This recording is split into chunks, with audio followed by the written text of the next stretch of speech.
gonna have to talk like in a normal voice. Yeah. A little bit louder than normal, I think. Yes, because, from your diaphragm as though we were recording important information. Yes. Hello and welcome to episode 117 of Dots, Lines, and Destinations. I'm Steven Seagraves, today joined by Seth Miller. And joined in your hometown. Yeah, we're in Portland. It's crazy. We're at the Hyatt House. It's not the Riot House. Not the Riot House? Not the Riot House. Oh, okay. It's a nice hotel, though. It's actually new. really nice. You're saying it's brand new, right? Yeah, it's pretty much just opened, I think, a few weeks ago. Okay, so it's entirely possible I'm the first person in this room? Probably. I mean, we calculated, about 200 rooms? Yeah. So, it's a decent-sized hotel. Yeah. Really nice. It's my first time in a Hyatt House anywhere. Yeah, I've never been in one either. It feels a lot like a studio apartment. It's about the size of a studio apartment. It'd be a big studio in New York, but sure, we'll go with that. Seriously. It's a collection of, goods and supplies and sundries, dishwasher, full sets of dishes, and, a frying pan and stuff to cook. Yeah. There's a little range top. A little bit of everything. There's a small coffee maker. You can get a big coffee maker if you ask downstairs. Didn't they have, a list of games that you could get? Yeah. Beats headphones. Hey, that's important for some people to listen to their music. I'm considering asking for a pair just to, see what they're like, except then I'd be the guy that had Beats headphones, and I'm not sure how I feel about that. I think you should ride your bike tomorrow with Beats headphones on. Ride the Portland Bike Town bomb bikes. Yeah. You think they'll fit over my helmet that I traveled here with? I think you'd have to put them underneath. Yeah, it's that plastic headband thing. I don't know if the helmet would fit. You just have to deal with it. I'm going to err on the side of helmet over Beats headphones, but thank you for the suggestion. I appreciate that. I'm watching out for you. I'm not entirely sure that's true. So this episode, I actually forgot the date. Well, it'll air, even though you wrote it on my notes. Yeah, I gave it to you, and you still didn't say it. Totally spaced. Okay. This will air on September 1st, so if you're listening... It's probably September 1st. Probably September 1st. And you probably already knew that, because you know what date it is. Do you ever know what day it is? I don't know what day it is, I know what date it is. Interesting. For the most part. Okay. Sometimes. Yeah, I feel like my work schedule doesn't lend myself to knowing or caring about either the day or the date. So you don't care what day of the week it is? Very little. Yeah. Your Monday is like your Saturday. Depends on the week. Yeah. It's true. So for our dot, we have LAX. We talked about LAX a lot in the last few shows. I'm sorry. They did more new strange things. That's true. I mean, they're getting new gates. Well, so this is an interesting... We'll put a link in the show notes. Brett Snyder over at Cranky Flyer put together this sort of analysis. There's been back and forth between the local neighborhoods surrounding LAX and the airport authority itself, and lawsuits, and I don't know. His analysis of it is very, very good and definitely worth reading. But he basically, the short version seems to be that somehow the airport authority has managed to convince the local neighborhoods to stop suing them, and in exchange for a park. Hey, easy to please. It turns out. And the old deal was reduction of gates and no new growth and all these things, and the new deal is forget all of that, we're actually going to operate like a real business, and sucks for those of you who live in, is it Westchester is the neighborhood? Westchester. Just north of the airport? Westchester County, right? Or is that Westchester County? Or is that's in New York. The town of Westchester. The town of Westchester, just north of the airport, yeah. And so, it was this whole thing where the 380, the two parallel runways on the north side are too close to each other, mm-hmm. And so the 380s, when they land there, create havoc with taxiways and things like that, and apparently these local neighborhoods had successfully sued to stop construction of additional taxiways. Yeah, because they wanted to put a taxiway in between the two runways, right, and move the runway out further. So they were going to move the runway out further and put the taxiway in between. That is still not going to happen. Okay. Unless the FAA mandates that there needs to be a central taxiway. And if the FAA mandates it, this neighborhood group has agreed to not sue about that when the time comes. So if I'm LA right now, I'm lobbying the FAA like crazy. Please. Please demand this of us. Pretty please. Look how dangerous this is. We're awful. You should come make us be better. Because it would speed things up, because right now, when you high-speed taxi off of 24 right, I think that is the far north runway, you basically have two exits. There's two places you can exit. Yeah. And it puts you right onto 24 left almost. And so it creates... Part of the problem is the mid-runway exit is way too close to, or is way too short. Yeah. For landing. And so you're moving too fast when you take it. Was apparently one of the problems. So they're gonna move that one further down. Okay. So that'll help a little bit. Okay. But they're also just gonna extend the taxiway I guess, inside of 24 left, closer to the terminals. Okay. It doesn't go all the way to the end anymore. And so, like, apparently, like, part of it was a back taxi somewhere on a runway or something. The layout was not built for as many large planes as they get. Like, every other airport, in the United States that's been around for more than a year and a half. But they have space to work with. A little bit. A little bit. There's a highway just on the north edge. Yep. And then the ocean. There's an ocean there. That would be much harder to extend into. And I feel like, isn't on, like, the south edge, there's, like, the gas tanks and stuff? There's like there's a oil field thing, like, where they hold, like, gas storage. Yeah. Like storage tanks. So it is, and on the south side, it's blocked in by the buildings of, what's the town there? That's not Santa Monica, that's... No, Santa Monica's to the beach side. There's, like, I don't remember the name now.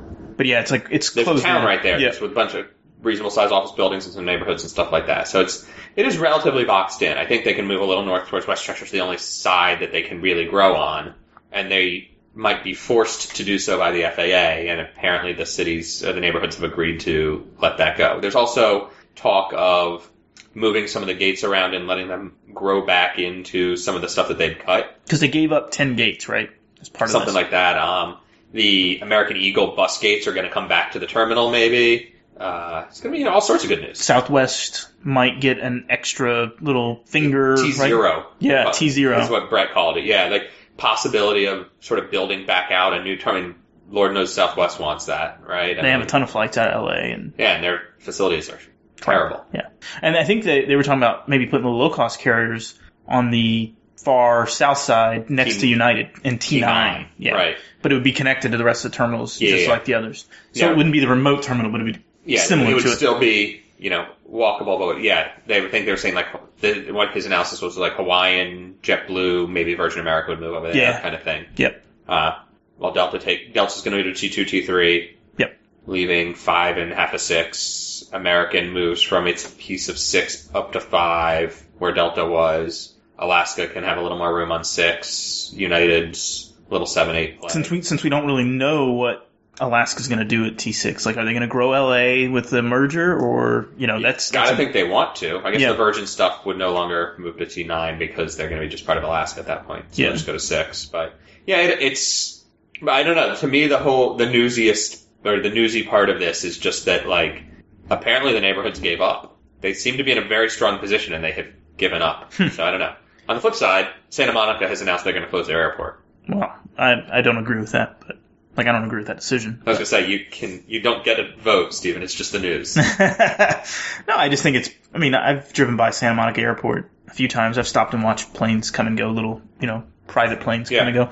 It's a neat little airport, and it's something that private airports and private aviation has kind of been, I don't know how to put it, shoved to the back. Yeah, put it bluntly. Tell us how you really feel. I think that private aviation has always gotten like this bad rap. Like, people don't want private airports near their homes, and private aviation helps build commercial aviation over time, right?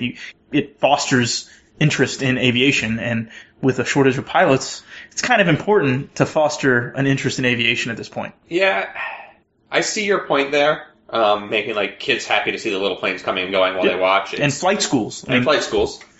It's really expensive. It is. To get a pilot's license. Yep. So you can be as interested as you want, but putting up $120 to $150,000 to get a job working for $20 to $25 per year to start, it's not necessarily the smartest decision one can make. But no, but I think that, like, by saying but closing private airports doesn't help. I'll give you that. I guess the other part of it that I have to wonder is, like, what's the volume of traffic they're getting, and can it be supported with other nearby private strips? Like, at some point, is the airport costing them money to run and operate? They can only charge so much for landing fees and rent to whoever's got an FBO there. So, well, you got to think about where it's at. It's Santa Monica. It's a lot of stars. That's where Harrison Ford flew out of, right? Okay. I think that's where his crash was at Santa Monica Airport. Wasn't it? Or was that Van Nuys? I don't remember. I'm going to look it up now since we don't have the producer with us here in Portland.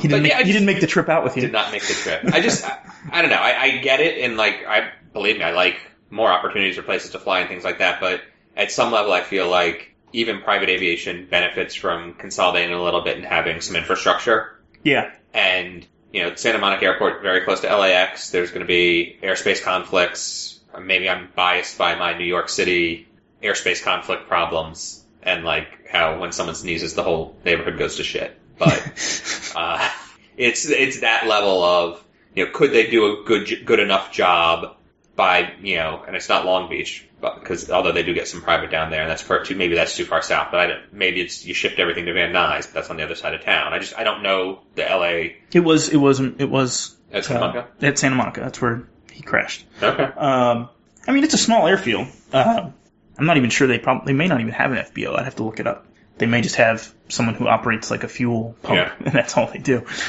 But there's still like so then so you've got a couple hangars where Harrison Ford keeps his planes. Yeah. But if you've got to pay to maintain that facility and all those other things, like it does cost.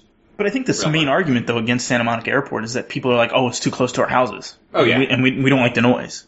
And I don't know. That airport's been there a long time before you bought your house. So. And the planes are quieter now, and there may be more of them, so that's, win some, lose some, but. Yeah, I mean, it is close. I'm looking at a map now. It is pretty close to, LAX. I mean, it's separated by, it's El Segundo, that's south of LAX. Thank you. It's separated by the Marina Del Rey area from LAX, so it's got probably, 10 miles of separation, so. Okay, so probably not really interfering with too much. It probably wouldn't. Flow. If it's going to interfere with anybody, it'd probably be, well, I don't think it would.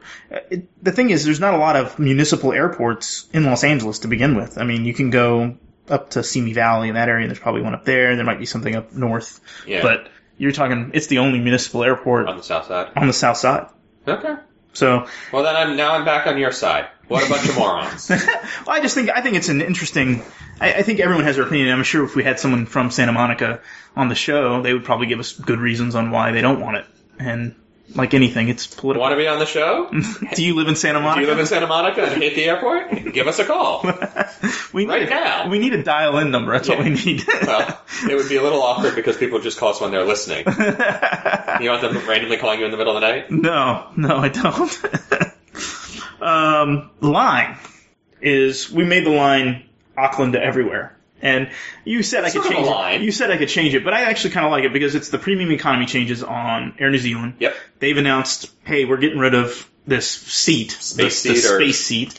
It doesn't mean they're getting rid of premium economy altogether. No, they're switching. So their 77W had the space seat. I think so, yeah. And they're getting rid of it there and switching it to 772 ERs. Which is what I'm remembering now from my trip. That's what they fly on the Houston route. Yep. It's a stock product. It's traditional 242 across on a 777.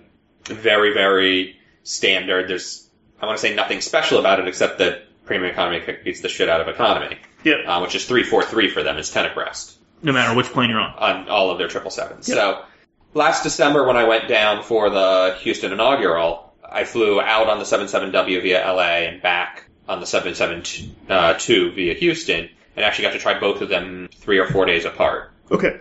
I like the stock product better. That may not be an incredibly popular opinion, but I'm also not particularly wide. I'm taller than I am wide, if you will, so legroom matters to me more than seat width, and the space seat had like the sort of weird curved pairs. But they're not really facing each other, right? They kind of You weren't facing each other. You faced away from each other. I guess the center pair definitely both faced out. The sides sort of faced both forward, but kind of staggered. Okay. So in that context, this goes back to a long-standing complaint I have about all the products of you can't really fly with someone. I guess if you had the center pair and sort of crane your neck around, you have a nice table in between you. Yeah. So there was a lot of space side to side, but front to back, even in that seat, I felt like trying to get comfortable and like sort of slouch down and recline it and whatever, I felt like my knees were kicking the seat in front of me. That tight. And maybe I was doing it wrong. I don't know. That sounds tight. I mean, it sounds like it's not a lot of legroom. It didn't feel like a lot of legroom, and the 772 product felt like more legroom to me. It was definitely not as wide, because it's 242 instead of 222, but for my needs, and if you were flying with someone, you could sit next to them and actually, engage. I ended up sitting next to just a random Air New Zealand executive on the return flight, and we had great conversations because we were sitting next to each other. Do you think the other impetus for this is they can fit 2 more people per row in premium economy? I'm sure there's a density thing going on where they're going to get more seats on board. I haven't looked at the numbers, but I have to assume that that's part of it. Yeah. I also would cost a lot of money to replace the seats, but at some point they were getting to be a little long in the tooth anyways, and it was time probably for a refresh. So they're just going to rotate them through. Going with a stock product means it's a little less expensive, and spare parts and all those other things are sort of available everywhere, right? When you're using the same product that XYZ other airlines are all using, with a different fabric cover on it or whatnot, like... You can still make do when something goes wrong. When something goes wrong, you can get widgets and sprockets all over the world. Yeah. Yeah, that makes sense. Without having to necessarily stock all your own inventory. That makes a lot of sense, much of your own. So, there's a lot of reasons to go that way, and the bad part about it is 242 means middle seats. Yeah, 2 middle seats. There's 2 middle seats on the row, and, we've certainly talked that to death with business class and United, and a few other airlines that also do similar, but United. So, it's not great, but everyone sort of does it in premium economy, so I don't think they're losing, but they're not really losing. They're downgrading, but they're not losing with that change, I feel. Yeah, I get that. Yeah. So do you think then the offering is still good enough? Like, did you look at coach on Air New Zealand? Yes, it's 10 abreast. And that's the selling point right there for you. Like, that premium economy is worth it. And how much? Yeah. I'll never say yes, it's absolutely worth it. I got to see a price point, but for a 15-hour flight. It's a long trip. Yep. And that brings up a good question because Turkish is flying 777s, 77Ws. Yep. And they were getting rid of premium economy at one point. I haven't heard anything else about that. And I'm not sure it's actually been pulled off. At this point, they're such a cluster fudge of who knows what's going on. Other than we definitely know that they're supporting the government. Yes, it's very clear. It's very clear. They put on the IFE screens now too. I don't know if you saw that. I didn't see that. Like the statement of the support for the Prime Minister on the IFE screens as well. I actually have someone who flew them. I know someone who flew them yesterday. Yeah. And they were in Istanbul today, and they said everything was fine. There was another attack not in Istanbul, but in Turkey. Oh, yeah. It was a bombing at a police station. So missed that one. But they said everything was fine at the lounge. It was weird to call or to hear about the news and then have to see the sign for the entrance to the lounge is not what they thought it was. What was it called? It's the July 15th lounge. Yes, the July 15th. The Patriots of July 15th or something like that. Yeah. I'll have to ask her if she has a picture of that. Yeah, did they actually put up signage for that? I think so. Oh God. Because that's how she. In the meantime, they're losing money hand over fist because people aren't going to Turkey and aren't connecting through Istanbul nearly as much. Yeah. So. Yeah. Oops. But yeah, we can invest in excellent new signage at our airports. The destination's Iceland. We wanted to talk about Iceland because we talked about the Faroe Islands a little bit. Yeah. But you visited Iceland in the same trip. Same trip. We spent a lot more time in Iceland. It's bigger. And you actually did something kind of cool. You rented an RV type vehicle. It's not an RV. I rented a recreational vehicle and drive state to state. Yes. You rented a van. It's a van. It's a minivan of sorts. Yeah. A Dacia Dasher or something like that. I don't know. But it's essentially like a minivan or delivery van with the back ripped out. Oh, okay. With a little bed and... Yeah, so it's like a little foam mattress, foam pad, and you put sleeping bags on top of that. And they sort of built in a shelving system in the back. So there's bins and stuff to hold plates and glassware and, a little camping stove, you buy gas tanks for. Levels, man. Yeah. No, you definitely build vertically. And so when you're sleeping, you slide your feet under that. Yeah. It worked out surprisingly well. It's a lot of time. We spent a week in it. 6 nights. So that's a lot of time in this very small space. And all of our time, we were either out hiking or in the car. Yeah. In the van. So and it was tough. The first night it was a little drizzly, and so we were in the car. Even at the campsite. The rest of the time, we had camping chairs and whatnot that we rented through them. And so, you put up a chair, you got the grill running. And then the only time you're spending out inside the van is either driving or sleeping. Yeah. And you put your feet up and whatnot. Camping chairs and table and a grill and they gave us a pretty good chef's knife and a cutting board and we had some. It was fun. We went in one of the towns. We went and got langoustines. So one of the fishery areas is famous for the langoustines, mini lobsters essentially. and they were delicious, but it was stupid expensive. I mean, everything there is expensive, and this added another layer to that. I want to say we got 2 appetizers and shared the jumbo main course, but the jumbo main course was like $80. Dude. Yeah. And beer, the beer to go with it, which would make me think less about it. The fact that I paid $80 for dinner, or, for the main course, was $10 to $12 for whatever pint of beer. So, sheesh. So it was, but it was a delicious meal. We had a good time. But the next night, or the next afternoon, we went to the grocery as we were driving through the town, whatever. So there's enough grocery stores sort of all around that you can find whatever you need along the way. And we're in the frozen section trying to decide what protein we were going to grill. And I found a bag of frozen langoustines. And so and the big meal was like 3 tails and 3 claws or something like that. It was good, but it was a normal sized, I say big, it was a normal sized one person's entree that we then augmented with some appetizers and made work. We bought 10 tails, because that's what the size of the frozen was, and that was like $40 maybe. So like half the price. Half the price for 3 times as much food. And took them out, bought a block of butter. The smallest you could buy was a half kilo, so it's a pound of butter. And we tried to find, I was like, can I steal pats of butter from the restaurants and make up for it? No. They charge for those too, like $4. They just couldn't get enough. Of them to come out. I did take one from the place the night before, but then we needed way more than just a little pat of butter. But got a head of garlic and some chives or something like that, just the vegetables we could find, like some herbs, and made an herb to garlic butter and melted it and went buck. I just took the langoustines, chopped them in half lengthwise, put them on the grill, drowned them in butter.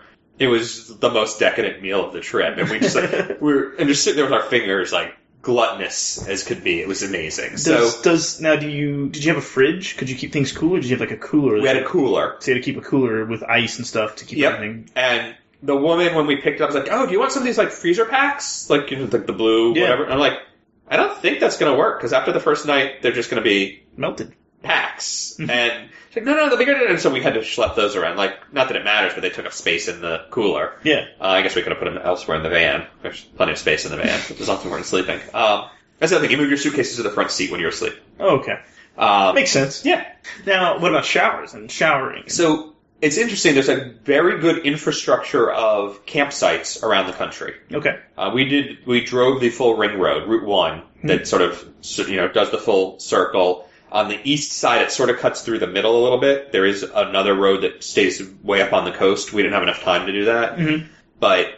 So we did the full route, and people do it all the time. We did it in 6 nights, which was very aggressive. 8 to 10 would be more normal. Preferred, yeah. Preferred, I would probably say. I mean, putting aside the fact that it means that much more time sleeping in a van, I would say 10 to 12. Okay. Yeah. I mean, there's gorgeous hiking to be done. There's a ton to see and do. We missed chunks of the country. We didn't do the far northeast. We didn't do the far northwest. There would have been some nice day trip drives up through some of the fjord areas that just would have been really nice to have been able to do. So, I could easily go back and do the same trip again and skip some things. See new things. Stop, basically we skipped every other stop. We did the even stops on the loop, and next time we do the odd stops sort of going around. So there's definitely more to see. But it was the showers. The showers, sorry, yeah. So the infrastructure.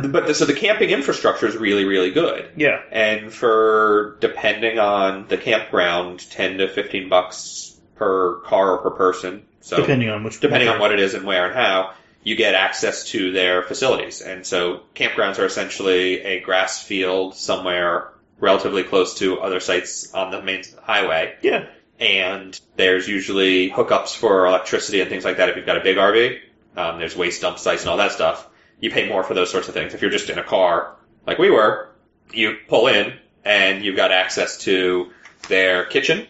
Oh, they have a public, yeah, it's like a dorm kitchen or something like that. That everyone can use. Yeah, communal, whatever. We didn't use those as much and then, it's a grill space, grills and stuff, not usually ovens or anything like that, but we had a little camp stove that we had a gas tank for, and we had a barbecue charcoal grill that we got from the rental company. So we made do just cooking out on our own, but somewhere you can go wash the dishes, full toilets, usually hot showers, depending on, some of them had laundry, some was DIY laundry, some was the person working the front counter did the laundry overnight while you slept, or did it tomorrow because you're staying for 3 or 4 nights, not a different campground every night like we did. But yeah, the infrastructure supports it really well. And you found enough of these where you could do a 10 or 12 day trip. Oh yeah, with a carry on bag basically, because you have someone to do your laundry if you run out of clothes or. Yeah, and also it was camping, so I basically just was dirty the whole time. Yeah, everyone kind of expects it, and you just want to get clean the last day before you get on your plane. Pretty much. Yeah. I'm not entirely sure my wife appreciated it, but what the heck. No, it was. She just had to sleep next to you. Yeah, we have separate sleeping bags. That's cool. No, it was. I really, really enjoyed it. Yeah. Talking with her, she says maybe next time tent or a tent in addition to the van. So sometimes it'd be nice to sleep. On nice nights you could sleep outside a little bit more. But yeah, it was really, really. How crowded was the road? It got crowded at times. We were there end of June, early July. So that's peak season. High season. High season. That's one of the reasons we went to camper van. I don't think we could afford the hotels. Yeah. The last night in town, we used Cub Carlson points at one of the Radisson Blues, and that was vaguely affordable. But it was definitely peak season, mostly French. Really? Yeah, a lot of French. Some of them actually brought their own vehicles over.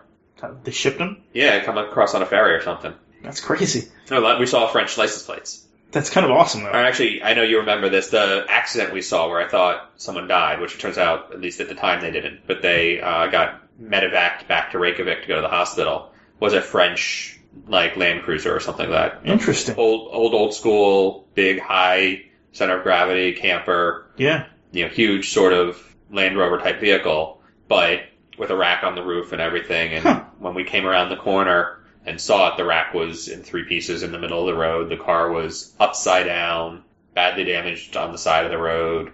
Was it a single car accident? Or they hit somebody? Yeah, no, single car. Wow.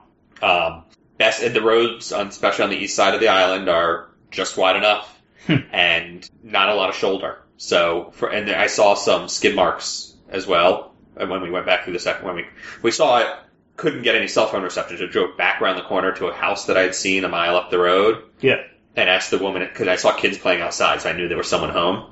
Went inside and said, please call whoever you call for emergencies. There's been a terrible crash around the corner. It was probably 3 or 4 miles, but we got there, whatever. And so by the time we got back, the emergency was on the way. She put me on the phone to talk to the guy to explain what I saw. But at least that way I knew there was cell phone reception or a landline. Yeah. And there was someone home because I saw the kids. So, but that car, it was not good. But we saw the skid marks. It looks like their tire, the right side went off the road.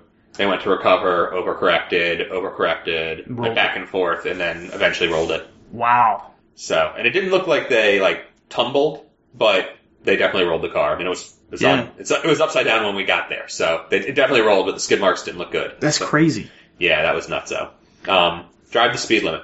Yeah, and absolutely. pay attention. Yeah, pay attention. It's down the road. Yeah, that takes a little mistake, and you're. That was one of the reasons I was happy to be in a smaller car. Yeah, absolutely. Easier to keep between the lines, and yeah. Was it? Now, they had options. I looked online for the thing. They had options for bigger vehicles. Yep.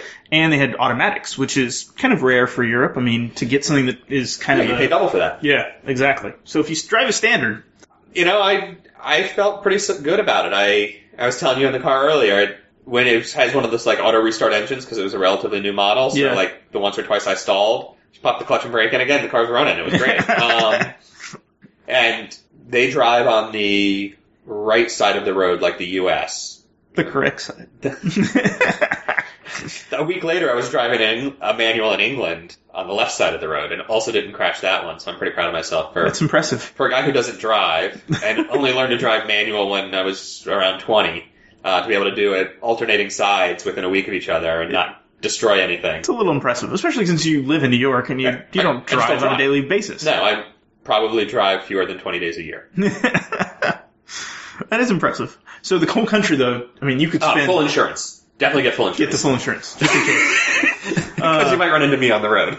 Yeah. So the country, though, it looks amazing. Your pictures look amazing. Some of the most beautiful scenery, rivals South Island of New Zealand. Just breathtaking, stop the car, get out. We very much had a theory of a schedule, at least for the first couple days. We wanted to make sure we didn't get stuck. Yeah. Right, and find ourselves day 3 having gone a tenth of the way. Yeah.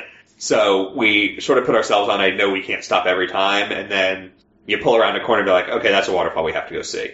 And there were a few I'm super glad we did. There was one that we sort of went off the path a little bit, like you could see where they're closing the extra part of the path that we ended up hiking on.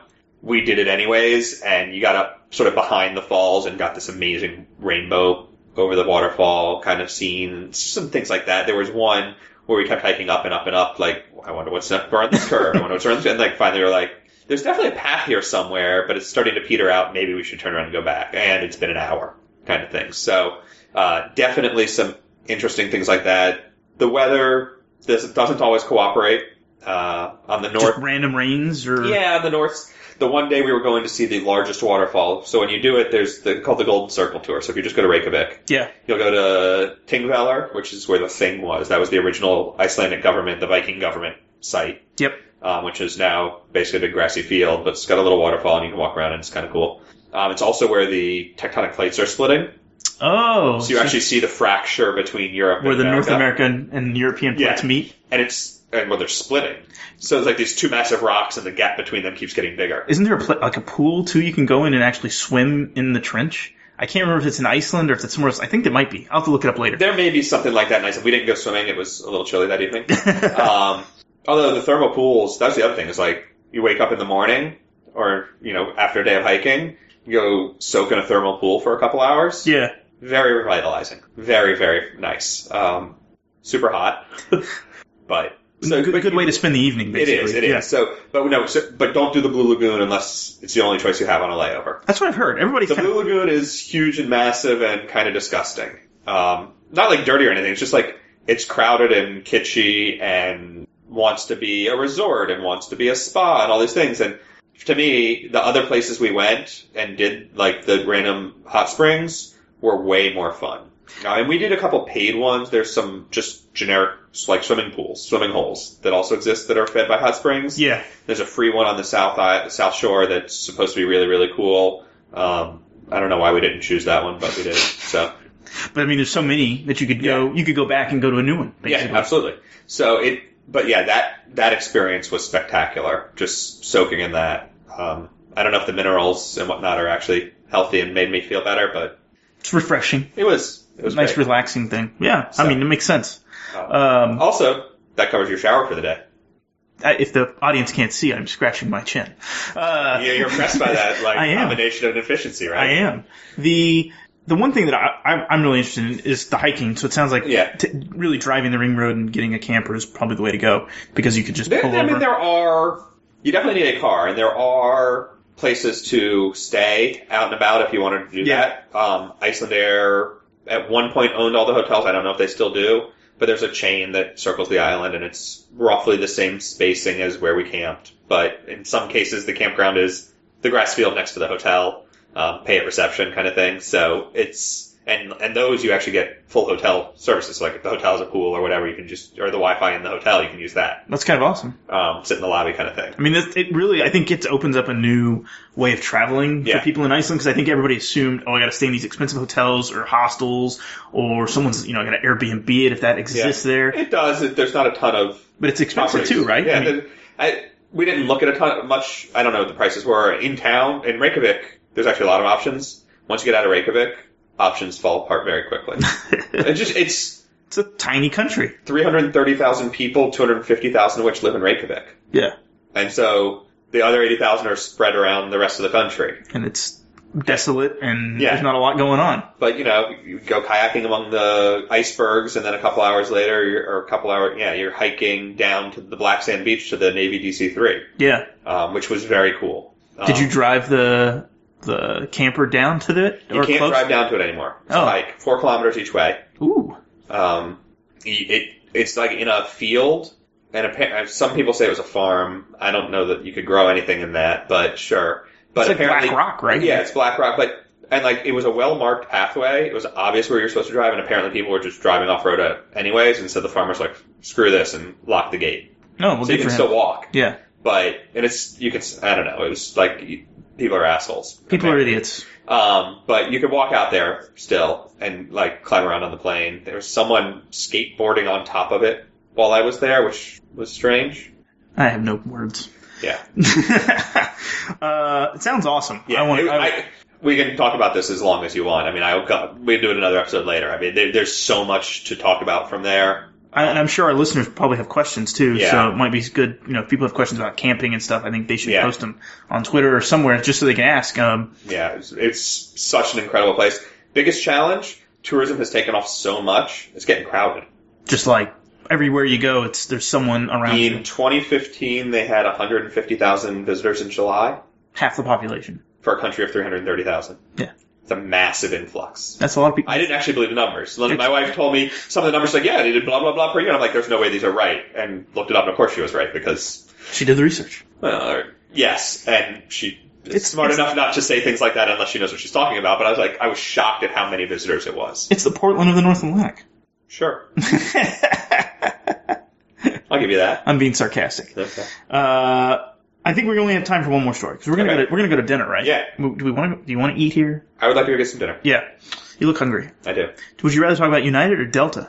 We always talk about United. Let's talk about Delta. Let's talk about Delta. Heathrow. It's They an are airport in England. in London, outside of London. Outside of London. Delta is switching up which terminal they're going to be using. So they were split right now. Yeah, that's what they're currently doing. They were kind of like the old United, where United was using T2 and T7. Yeah, remember when back at the merger time? Okay, yeah. At the merger time, Continental was in T4. I don't remember where United was. Yeah, I don't either. Probably T1? Maybe. Yeah. T2, I don't know. So what? But yeah, so when Delta signed on with Virgin Atlantic, they originally Delta was a T4 and Virgin Atlantic was T3. Delta moved some of their flights to T3, and I know it was JFK, I think maybe LA, or I think Atlanta moved maybe. Maybe, yeah. I've got the story somewhere around here. Whatever, they moved what I'll call the higher value flights, or the ones that operated. It was definitely the New York flights because they tried to make a shuttle service to match BA and AA. And so they consolidated some, but not all of them. And so obviously inefficiencies operating like that. But it also meant that for the through passengers connecting from Delta to SkyTeam partners at Heathrow, they were all in the same terminal, which is T4. Yeah. Because T3 doesn't have SkyTeam. It's a selling feature of Star Alliance, right? Everybody's in T2. At Heathrow now, yeah. It's a huge thing for them there. I mean, even, One World BA is too big and already, it can't even fit in T5, so they do some out of T3. And then Americans at T3, Cathay's at T3. I think most of the other One World partners are at T3. Yeah. Some were at T1 for a while, but that's now gone. So it's not bad. But yeah, obviously you want to be in the same terminal for these connections. And so the interesting thing here is Delta is basically choosing its 49% owned, I don't want to call it subsidiary, but 49% owned partner, as being more important, and they have a joint venture that covers all the US to UK flights. So they're choosing that joint venture over the transatlantic joint venture with Alitalia, Air France, KLM. And I think it's I think it's a smart business decision. Obviously, if you can consolidate, not having to staff two sets of counters is good. Like, there's all sorts of reasons it's good. For the few passengers that are connecting through, it's bad. And then it raises the question, how many people are connecting through? Is Heathrow really this, crux of connection, this linchpin of connecting whatever that it's made out to be? And obviously for BA it is, because that's their hub. I mean, I would say the connections for Delta on Virgin Atlantic would probably be somewhere into Africa, into the Middle East, and maybe Russia. And that's really... Virgin Atlantic doesn't fly to Russia. They don't? They tried to get the Moscow route, and then EasyJet got it instead. Okay, never mind. Well, I'm thinking the Middle East and Africa flight. There's a Dubai flight. I don't remember what they still have into Africa. I mean, they were cutting. They still have Johannesburg, right? Sorry, they do all the way to South Africa. I was thinking up the armpit. Yeah, I'm thinking more like South Africa. So there are a couple of those, but Delta flies to Joburg. Yeah. From Atlanta, I don't know, the route map is such that I feel like, and I think Dubai is covered by the joint venture with Air France KLM. Yeah. So, and obviously they can put those connections across, they're going to put those connections across Paris or Amsterdam. And they have a ton of feed into both of those places. Sure. So at some level, it just comes down to actually Heathrow's not a connecting airport for SkyTeam. And Delta's acknowledging that and saying, okay guys, but we don't actually do this here. And I would come close to arguing that Heathrow's not that for the Star Alliance much anymore either. There are still a number of secondary German cities that are served by German wings you can do it for. Yeah, that's about it. That's probably about it. Yeah. All of the fares allow for it, and there's enough different hubs for Star Alliance in Europe that if it's Austrian to Vienna or the Swiss cities. I feel like there's just enough that it sort of works there, but it's definitely not. It's more than SkyTeam, but it's not BA. It comes down to like preference. It's like, oh, do I want to fly San Francisco, Chicago, Vienna, or do I want to fly San Francisco, Heathrow, Vienna? Right. That's really... Yeah, and you actually have a choice as opposed to SkyTeam where you don't really have one. Yeah, that makes sense. I mean, it does sound like the right business decision. I definitely think it's the right business decision. It's weird. It's not weird. It's interesting to see how the different business models are evolving and how alliances matter, but not nearly as, I don't want to say not as much, but in certain scenarios are just not as significant as they used to be. There's a business case for other things. Yeah, and you look at some of the other operations, the joint ventures to Asia, AAJAL or United ANA. Yep. Those are putting Delta out of business at Narita, arguably, right? So, and that's above and beyond just having an alliance, right? Obviously, Delta could route people through to all the Asian cities on Korean with their alliance partner. Yeah. But they're not joint venture partners, and it's not a good business partnership, so they don't. So it's showing. I feel like some of the alliance edges are starting to fracture. That's true. I mean, I think we see that with all the alliances, but especially with Delta because of kind of the weakness of SkyTeam in certain places. And this goes back to what we were talking about in the last episode about Vietnam Airways is now owned partly by ANA. Yep. And that's a Star Alliance with a 10% investment in a SkyTeam carrier. And where's the decision going to happen? So yep. Just more of the same. But it's going to be interesting to watch over the next couple of years, I think. Same, but different. Well, I think that wraps up the show. We're going to go to dinner. Yeah, you should too, man. I hope it's evening wherever you are. You can follow Dots, Lines, and Destinations on Twitter at DotsLines. You can go to the website, leave us a comment, moredotsmorelines.com. Leave us an iTunes review. I think, you can find us on YouTube now too. So sweet. Listen to us wherever you want. Anyway, happy travels. Take care.